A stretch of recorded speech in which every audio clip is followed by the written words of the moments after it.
બનાસકાંઠાના એવા બે ગામ કે જે માત્ર 20 ફૂટના અંતરે આવેલા છે, પરંતુ 20 ફૂટના અંતરે આવેલા બંને ગામનો વિકાસ અટક્યો છે। શું છે સંપૂર્ણ વિગતો જોઈએ આ અહેવાલમાં। પાલનપુર તાલુકાના કુંપર અને ભાટવડી ગામની આ વાત છે।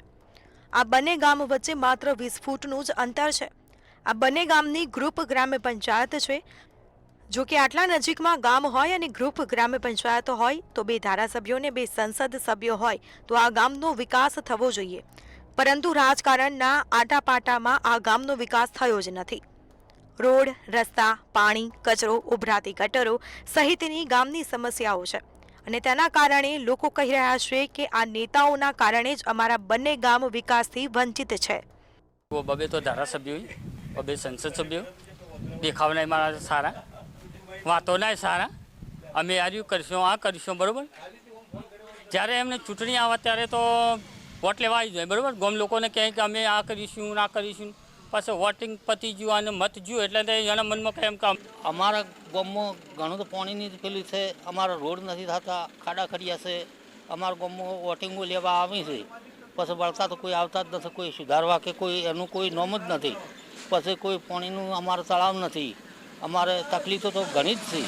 પાલનપુર તાલુકાનું કુંપર ગામ એ વડગામ તાલુકામાં લાગે છે, એટલે વડગામ ધારાસભ્ય જિગ્નેશ મેવાણી લાગે છે અને પાટણ લોકસભા લાગે છે, એટલે સંસદ સભ્ય ભરતસિંહ ડાભી લાગે।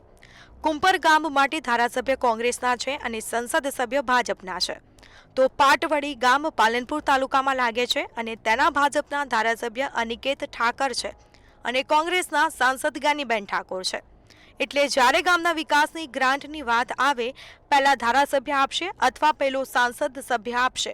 આમ આ સંસદ સભ્યોની લડાઈ વચ્ચે તંત્ર તો અટવાયું છે। તકલીફો મોટી, રસ્તાની સમસ્યાઓ પહેલી તો ખાડોમાં પંચર થાય, ગાડીઓના પાટા જાય, ટ્રેક્ટરો બગડે, આનાથી વિકટ પરિસ્થિતિ કઈ હોઈ શકે કે જો રસ્તા નથી, થોડાક ગાડીઓ નવી નવી એને ખરાબ થઈ જાય, ખાડોમાં ગાડીઓ કઈ રીતે હેડે, બરાબર। તો પબ્લિક ટેક્સ તો સરકાર લે જ છે પબ્લિક જોડેથી। કશું હવે ઇમરજન્સી કશું હોય તો કઈ રીતે જવામાં ખૂબ તકલીફ પડે અને ચોમાસા બાબતમાં તો ખૂબ તકલીફ પડે। પાણી 24 કલાક ચાલુ રહે તો એ બધી નદીનું સમસ્યા ખૂબ છે। પુલનું તો કેટલી દાખલા આવ્યા ગયા હોય કે હવે પુલ બની જાય, પણ કોઈ પુલમાં કોઈ હજી બેના સીમાંકનના કારણે તેને પ્રાથમિક સુવિધાઓ નો અત્યારે અભાવ છે। પ્રાથમિક સુવિધાઓ, ગટર, પાણી, રસ્તાનો વિકાસ થતો નથી। સાથે સાથે જે બાળકોના શિક્ષણનો છે એમાં પણ જે શિક્ષકોની સંખ્યા હોવી જોઈએ એ સંખ્યા નથી, 2 શિક્ષકોથી બાળકો ભણી રહ્યા છે।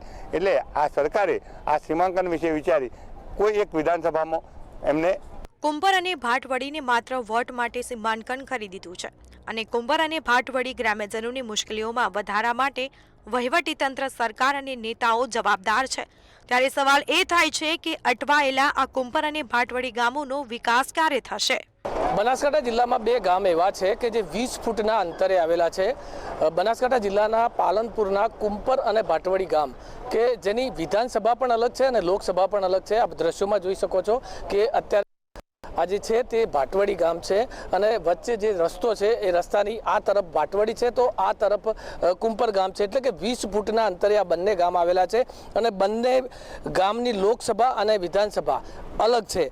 એક બનાસકાંઠામાં આવે છે તો એક પાટણ જિલ્લામાં લોકસભા આવે છે, જ્યારે એક વિધાનસભા પાલનપુરમાં છે તો એક વિધાનસભા વડગામમાં છે। પરંતુ મહત્વની વાત એ છે કે છેલ્લા કેટલાય વર્ષોથી આ બંને જે ગામ છે તે બંને ગામનો વિકાસ રૂંધાયો છે। ગ્રામજનોનું કહેવું છે કે અહીંયા વોટિંગ સમયે તો ધારાસભ્ય અને સંસદ સભ્ય આવે છે, પરંતુ ત્યારબાદ તેઓ દેખાતા નથી। પરંતુ આ બંને ગામનો વિકાસ હાલમાં તો રૂંધાયો છે। ગ્રામજનોની એક જ માંગ છે કે સરકાર દ્વારા અમારા બંને ગામનો વિકાસ કરવામાં આવે અને પાણીની સમસ્યા હોય, રસ્તાની સમસ્યા હોય કે શાળાની સમસ્યા હોય તે દૂર કરવામાં આવે તેવી હાલ તો ગ્રામજનો માંગ કરી રહ્યા છે। રમેશ પટેલ, મંતવ્ય ન્યૂઝ, બનાસકાંઠા।